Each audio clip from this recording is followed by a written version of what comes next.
Welcome students, physics की class में एक बार फिर आपका स्वागत है। आज हम लेके आए हैं multiple choice, fill in the blank and matching, एक एक मार्क्स के क्वेश्चंस। तो आज हमारा जो अध्याय है जिस पे हम डिस्कस करने वाले हैं विद्युत आवेश तथा क्षेत्र, तो इससे रिलेटिव हम मल्टीपल चॉइस वगैरह देखेंगे।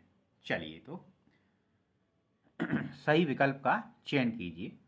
पहला क्वेश्चन इन्होंने दिया है कि ई तीव्रता वाले विद्युत क्षेत्र में आवेश Q रखने पर उस पर लगने वाला बल होगा। तो स्टूडेंट एक फार्मूला हम पढ़ते आए हैं कि E बराबर इलेक्ट्रिक फील्ड बराबर F अपॉन Q। E बराबर F अपॉन Q, यहाँ से आप F की वैल्यू फाइंड आउट कर सकते हैं। तो F बराबर हो जाएगा आपका Q इंटू E। स्टूडेंट्स यहाँ एक चीज़ और ध्यान रखें, यहाँ से आप इसका यूनिट भी ज्ञात कर सकते हैं। एफ हम जो बल है उसकी इकाई न्यूटन होती है और क्यू जो है आवेश, उसकी इकाई कूलम होती है। तो देखिए आपका ये जो सी आंसर है वो करेक्ट है। चलिए दूसरा प्रश्न देखते हैं कि किसी बिंदु आवेश से आर दूरी पर विद्युत क्षेत्र अनुक्रमानुपाती होता है, यानी ई जो है वो कितनी वैल्यू रहती है। तो ज़रा ध्यान करें, एक फार्मूला यहाँ पे होता है E बराबर 1/4πε0, अगर परावैद्युतांक K है तो K लेते हैं, और Q अपॉन R स्क्वायर। ये बिंदु आवेश से R दूरी पर विद्युत क्षेत्र की तीव्रता का फार्मूला है। तो आप स्टूडेंट्स यहाँ देख सकते हैं कि किस प्रकार से वैल्यूज यहाँ पे आएगी। तो बताइए आप कि E जो है किसके प्रोपोर्शनल होगा। ये सारी कांस्टेंट क्वांटिटी हम माने लेते हैं, तो 1/r स्क्वायर के। तो यहाँ स्टूडेंट्स जो आंसर होगा वो B सही होगा। ओके, चलिए आगे बढ़ते हैं। एक खोखले गोले के अंदर विद्युत द्विध्रुव, ध्यान से पढ़ें, शब्दों को देखें, विद्युत द्विध्रुव रखा है तो गोले से संबद्ध विद्युत फ्लक्स क्या होगा।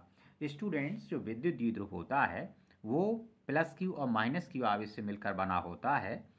तो उसमें जो आवेश होगा, जो उसका जो नेट आवेश होता है वो शून्य होता है। ओके, जब अंदर शून्य आवेश का कोई विद्युत द्विध्रुव रखा हुआ है तो फ्लक्स का मान भी क्या होगा स्टूडेंट्स, 0 होगा।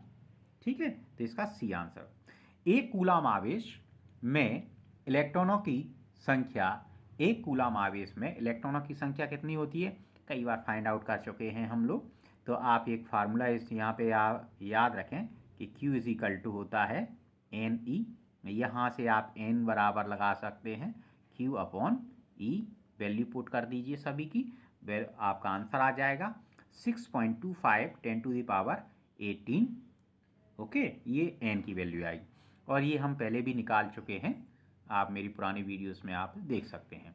अगला क्वेश्चन देखें, मुक्त आवेश में वैद्युतांक या विद्युतशीलता का विमीय सूत्र क्या होता है। तो विद्युतशीलता जो है ε0 का ये मात्रा का विमीय सूत्र पूछ रहे हैं। तो आप इसके लिए कौन सा फार्मूला इस्तेमाल करेंगे, आप ये वाला इस्तेमाल कीजिए। F बराबर 1/4πε0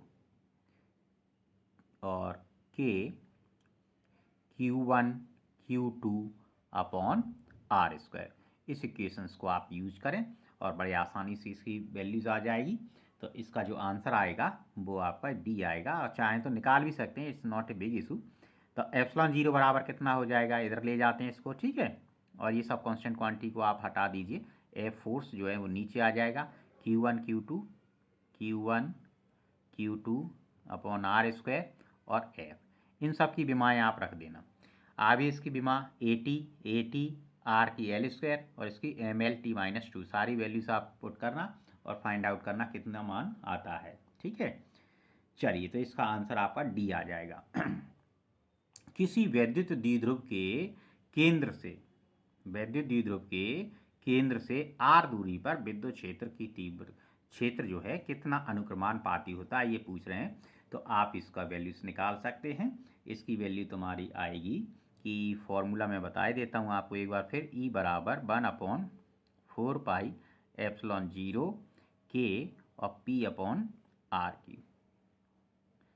और 2p/r³ अगर आप लेते हैं तो ये अक्षीय स्थिति में हो जाएगी। दो स्थिति होती ना, अक्षीय स्थिति और निरक्षीय स्थिति, और p/r³ निरक्षीय स्थिति में हो जाएगा वैल्यूज। ठीक है, चलिए तो स्टूडेंट्स इसका कौन सा बनेगा, सी नंबर का बनेगा। चलिए नेक्स्ट क्वेश्चन देखते हैं। एक समान विद्युत क्षेत्र E में किसी द्विध्रुव को क्षेत्र की दिशा से 180 डिग्री कोण घुमाने में किया गया कार्य कितना होगा। तो चलिए स्टूडेंट्स इसका फॉर्मूला देखते हैं। W बराबर PE और 1 माइनस कॉस थीटा। अब थीटा की वैल्यू आपसे कह रहे हैं कि 180 डिग्री है।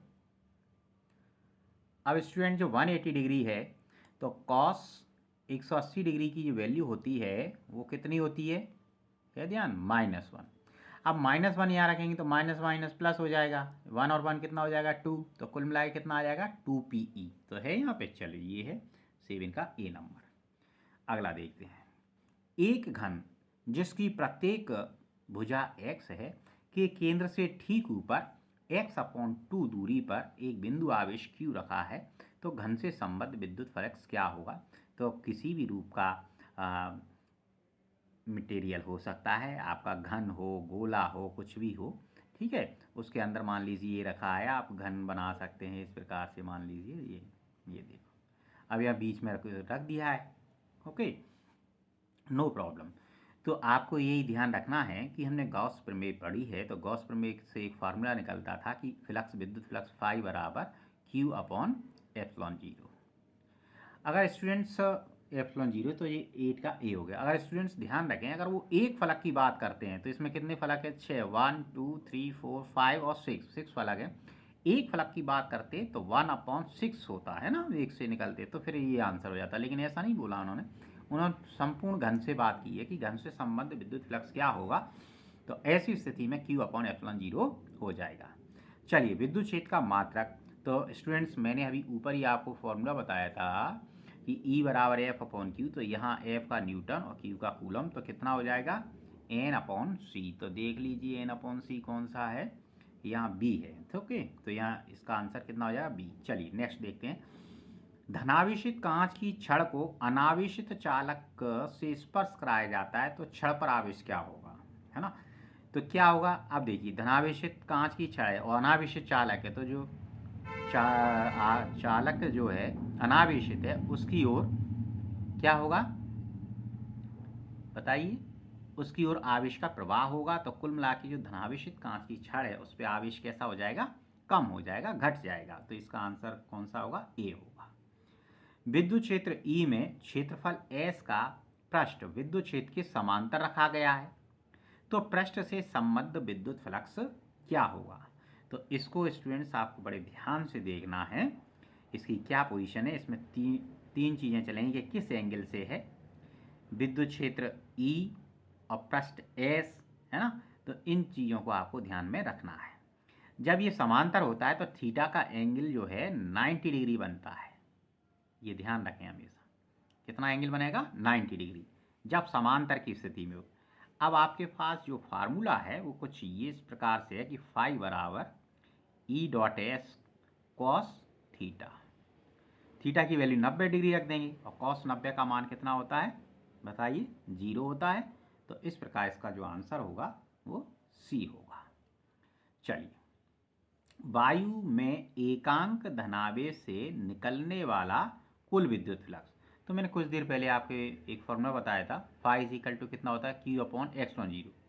अब ये बोल रहे हैं कि Q जो है वो आवेश क्या है, एकांक है, तो यहाँ एक वैल्यू अगर आप रख देंगे तो आपके पास क्या आएगा 1/ε0, यानी इसका आंसर कितना हो जाएगा, डी हो जाएगा स्टूडेंट्स। इसका आंसर कितना हो जाएगा, डी, 1/ε0। ओके, चलिए नेक्स्ट देखते हैं। निर्वात में रखे, ओके, क्या बोल रहे हैं, निर्वात में रखे दो आवेशों के मध्य विद्युत बल कितना है, F है।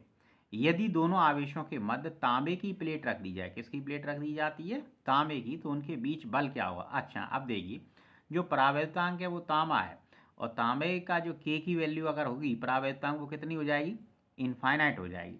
अब फार्मूला फोर्स कितना होता है कि F इज इक्वल टू होता है आपका 1/4 पाई एप्सिलॉन 0 के और Q1 Q2 upon are square मान लीजिए, ये आपका फार्मूला हो गया। अब k इजिकल टू अगर इन्फिनिटी हो जाएगा तो इन्फिनिटी का किसी में ही भाग देंगे तो वैल्यू आपकी निकल के कितनी आएगी स्टूडेंट्स, 0 आएगी। तो ऐसे आपका जो 13 नंबर का आंसर बनेगा क्या बनेगा, शून्य बनेगा। चलिए स्टूडेंट्स नेक्स्ट क्वेश्चन देखते हैं। 13 के बाद 14 नंबर का पेज जरा देखें स्टूडेंट्स, ये हाँ चलिए 14 नंबर ये क्वेश्चंस। चलिए, एक खोखले विलगित चालक गोले का 10 माइक्रोकूलम का धनावेश दिया जाता है। एक खोखले विलगित गोले को 10 माइक्रोकूलम का धनावेश दिया जाता है। यदि गोले की त्रिज्या 2 मीटर हो, गोले की त्रिज्या कितनी दी है, 2 मीटर हो, तो गोले के केंद्र पर विद्युत क्षेत्र क्या होगा। देखो स्टूडेंट्स, इसको ये कोई मान लीजिए अपने गोला ले लिया और विलगित है तो सेपरेट इसको हमने मान लीजिए लटका दिया, किसी से कोई टच नहीं है इसमें, है ना। इसकी रेडियस जो दी है उन्होंने कितनी दी है, 2 मीटर की दी है। अब ये पूछ रहे हैं कि इसके अंदर आवेश क्या होगा। आप आवेश बाहर से दे रहे हैं तो अंदर जो विद्युत क्षेत्र होता है, क्या पूछ रहे हैं, सॉरी, विद्युत क्षेत्र क्या होगा, तो विद्युत क्षेत्र बड़ा ही आसान है कि शून्य होगा। प्रत्येक बिंदु पर इसके विद्युत क्षेत्र अंदर क्या होगा, शून्य, क्योंकि जो भी आपने आवेश दिया है वो आवेश जो है वो इसके कहाँ पे रहेगा, इसके पृष्ठ पर रहेगा। चलिए स्टूडेंट्स नेक्स्ट क्वेश्चन देखते हैं कि यदि दो समांतर प्लेटें जिनमें +Q और -Q आवेश है कुछ दूरी पर रखी हैं, अब प्लेटों को केरासिन तेल की टंकी में डुबो दिया जाता है, तो इनके विद्युत क्षेत्र की तीव्रता क्या होगी। तो विद्युत क्षेत्र की तीव्रता का सबसे पहले तो फार्मूला देखो कि E बराबर 1/4πε0 K। तो K जो है वो कहाँ जा रहा है, आपका नीचे जा रहा है। ओके, जब केरासिन मटेरियल को आपने इसमें रखा है तो केरोसिन का जो परावर्तनांक होगा वायु की अपेक्षा अधिक होता है, तो इसका विद्युत क्षेत्र की तीव्रता क्या होगी, घट जाएगी। ठीक है, वायु की अपेक्षा केरोसिन का जो है परावर्तनांक अधिक होता है तो उसकी विद्युत क्षेत्र की तीव्रता कम हो जाएगी। चलिए नेक्स्ट देखें। एक आवेश Q एक त्रिज्या R जो है गैसीय गोले से परिबद्ध है। यदि त्रिज्या दुगनी कर दी जाए तो बाह्य विद्युत फ्लक्स क्या होगा। अरे भाई, आर पे तो डिपेंड ही नहीं करता, फ्लक्स का जो सूत्र है फाई बराबर 1/ε0 और Q। अब यहाँ आर तो आया ही नहीं, जब आया ही नहीं तो इसका कोई इंपॉर्टेंस नहीं है, यानी वो कैसा रहेगा, समान बना रहेगा। ओके, चलिए नेक्स्ट क्वेश्चन देखते हैं। दो बिंदु आवेश के बीच की दूरी r होने पर प्रतिकर्षण बल का मान कितना F है। अब बीच की दूरी कितनी कर दी जाए, दुगनी कर दी जाए, तो जरा फार्मूला अगर आपको फिर मैं ध्यान करा देता हूँ, F = 1/4πε0 और Q1 Q2 अपॉन R²। अब बीच की दूरी दुगनी अगर आप करोगे, यहाँ 2 रखोगे तो 2 का वर्ग कितना हो जाएगा, 4 हो जाएगा। यानी जो मेन फोर्स जो पहले लग रहा था उसकी तुलना में दूरी दुगनी करने पे बल जो है वो मान घट जाएगा और कितना हो जाएगा, F/4 हो जाएगा। वर्ग करोगे ना, 2 का वर्ग कितना होता है, 4, तो ये आ जाएगा आपका आंसर। चलिए अब देखते हैं रिक्त स्थानों की पूर्ति किस प्रकार से है। एकल ऋणावेश के लिए स्थिर विद्युत क्षेत्र रेखाएं प्रारंभ होती हैं। भाई देखो, ऋणावेश से जो है ऋण आवेश में विद्युत क्षेत्र की रेखाएं आती हैं और प्लस आवेश में विद्युत क्षेत्र की रेखाएं निकलती हैं और इसमें प्रवेश करती हैं। भाई क्यों करती हैं, ये बहुत ही आसान सी बात है कि जो परीक्षण आवेश लेते हैं वो धनावेश होता है। परीक्षण आवेश कैसा होता है, धनावेश। तो धन और धन में प्रतिकर्षण होगा तो वो दूर जाएंगी और धन और ऋण में आकर्षण होगा तो वो पास आएंगी, नज़दीक आएंगी। ठीक है, तो यही कारण है कि कहाँ से आती हैं भाई, ये अनंत से आती हैं। इसको आपको ध्यान रखना है, कहाँ से आएंगी, ये अनंत से आएंगी। चलिए, धातु का परावर्तनांक बहुत ही आसान, कितना होता है, अभी मैं कुछ देर पहले ही बात की है, अनंत होता है। अच्छा, दो विद्युत द्विध्रुवों के बीच की दूरी को दुगना कर दिया जाए तो उनके मध्य आकर्षण बल कितना लगेगा। तो भैया बड़ा इससे आसान सी बात है कि अगर वैद्युत द्विध्रुव आप ले रहे हैं प्लस क्यू और माइनस क्यू और इनके बीच की दूरी कितनी है 2L है, तो भाई थोड़ा सा आप फार्मूला इस्तेमाल करें और देखें, ये वाला फार्मूला आप लगाइए दोनों स्थिति में और हमको बताइए, हम आपको आंसर इसका बता देंगे Q1 Q2 बटे आर स्क्वायर। तो एक बार आप क्या करें कि आर स्क्वायर की जगह 2L रखें पहली कंडीशन में, फिर दूसरी कंडीशन में आप इसे दुगना करें, दुगना करने पर 2L की जगह कितना रखें, आपकी बार 4L रखें। तो एक बार यहाँ 2L रखना है और दूसरी बार यहाँ 4L रखना है, फिर आप फाइंड आउट कीजिए कि वैल्यू कितनी आती है। हम इसका आंसर हमारे हिसाब से 4 गुना आना चाहिए, है ना, बढ़ा रहे हैं तो 1/4 तो गुना आना चाहिए। ठीक है, फिर आप लोग करके देखें कितना आता है, बताना कमेंट बॉक्स में, बताना इसका मान कितना आता है। चलिए नेक्स्ट देखते हैं कि विद्युत क्षेत्र की तीव्रता का मात्रा कितना होता है। तो भाई ये पहले भी ऑब्जेक्टिव आ चुका है, कितना होता है, न्यूटन अपॉन कूलम होता है। चलिए नेक्स्ट देखें, दो बिंदु आवेश प्लस क्यू और माइनस क्यू के बीच की दूरी एल है, तो फार्मूला भाई इसका ये है P बराबर Q इंटू 2L। अब आप कह रहे हो कि दूरी एल है तो Q इंटू एल कर दो, बस इतनी सी बात है। चलिए तो यहाँ कितना आ जाएगा, Q इंटू एल आ जाएगा। नेक्स्ट क्वेश्चन देखते हैं कि आवेशित खोखले गोले के डॉट डॉट डॉट स्थित बिंदु पर विद्युत क्षेत्र शून्य होता है। तो भाई कोई भी खोखला गोला है वो जो अंदर है, अंदर प्रत्येक बिंदु पर जो आवेश है वो शून्य होगा। तो यहाँ क्या लिख दो आप, अंदर लिख दो, अंदर स्थित सभी बिंदु पर विद्युत क्षेत्र कैसा होगा, शून्य होगा। मूल आवेश का मान कितना होता है, वेरी सिंपल, 1.6 गुणे 10⁻⁻19 कूलम। किसी विद्युत द्विध्रुव पर नेट आवेश कितना, देखो जी आ गया, नेट आवेश कितना होगा, शून्य होगा, क्योंकि वो हमेशा कैसे बने होते हैं, प्लस क्यू और माइनस क्यू आवेशों से मिलकर बने होते हैं, इसलिए शून्य रहता है। किसी विलगित निकाय का आवेश कैसा रहता है, सदैव संरक्षित रहता है, क्योंकि विलगित का मतलब है आइसोलेटेड, वो किसी से रिलेटिव नहीं है, रिलेशन नहीं है, जुड़ा हुआ नहीं है, तो जो भी उस पर आवेश है वो उसी के पास रहेगा, कंजर्व रहेगा, याद रखना। चलिए नेक्स्ट देखते हैं, एक समान विद्युत क्षेत्र में खींची गई रेखा, बहुत अच्छी बात है भाई, इन्होंने पहले ही कह दिया कि एक समान विद्युत क्षेत्र है तो खींची गई रेखाएं भी कैसी होंगी, समांतर होंगी, पैरेलल होंगी। आवेश का मात्रक कितना होता है, बिमी सूत्र कितना बताया था अभी हमने कुछ देर पहले ही बताया कि कितना होता है, 80 होता है इसका। ठीक है, तो ये आपको ध्यान रखना है। चलिए भाई नेक्स्ट क्वेश्चन देखते हैं, एक पदार्थ में इलेक्ट्रॉन की कमी है, वेरी गुड, अगर कोई पदार्थ है उसमें इलेक्ट्रॉन कम हो रहे हैं तो इसका मतलब वो कैसा है, धन आवेश है, और इलेक्ट्रॉन की अगर अधिकता है तो वो ऋण आवेश है। ओके, चलिए नेक्स्ट देखते हैं, इनकी मैचिंग मिलाते हैं क्या है। चलो पहले दिया है कि कूलम बल F को आप किससे जोड़ना पसंद करेंगे, भाई फार्मूला मुझे तो ये नज़र आ रहा है कि 1/4πε0 Q1 Q2 upon are square. Okay, ये तुम्हारा पहला हो। विद्युत क्षेत्र E, तो अभी कुछ देर पहले हम चर्चा कर चुके हैं कि E बराबर क्या होता है, F/Q, तो ये आपका दूसरा हो गया, ये चलो मैं लिख देता हूँ, ये पहला हो गया। विद्युत द्विध्रुव आघूर्ण Q, तो अभी मैंने सूत्र बताया था आपको कुछ देर पहले ही, है ना, तो कितना P बराबर कितना हो जाएगा, Q इंटू 2L, तो ये तीसरा हो गया। विद्युत फ्लक्स फाई बराबर हो गया आपका, गॉस की प्रमेय से ले लो, Q/ε0, ये फोर्थ हो गया। और विद्युत द्विध्रुव आघूर्ण का जो फॉर्मूला है PE sin थीटा, ये तुम्हारा E नंबर या 5वां हो गया। ओके स्टूडेंट, तो आज हमने पहले लेसन के जो भी इम्पोर्टेंट क्वेश्चन थे, मल्टीपल चॉइस थी, फिल इन द ब्लैंक थे, मैचिंग थी, उन पर डिस्कस किया। और आई होप कि आपको ये सारे क्वेश्चन समझ में आए होंगे कि इनके पीछे क्या लॉजिक है, इनके आंसर किस प्रकार से प्राप्त करने हैं। एक दो क्वेश्चंस मैंने आपको करने के लिए दिए हैं, तो स्टूडेंट्स आप उन्हें लगाएं और उसके जो आंसर आए वो मुझे कमेंट बॉक्स में ज़रूर बताएं।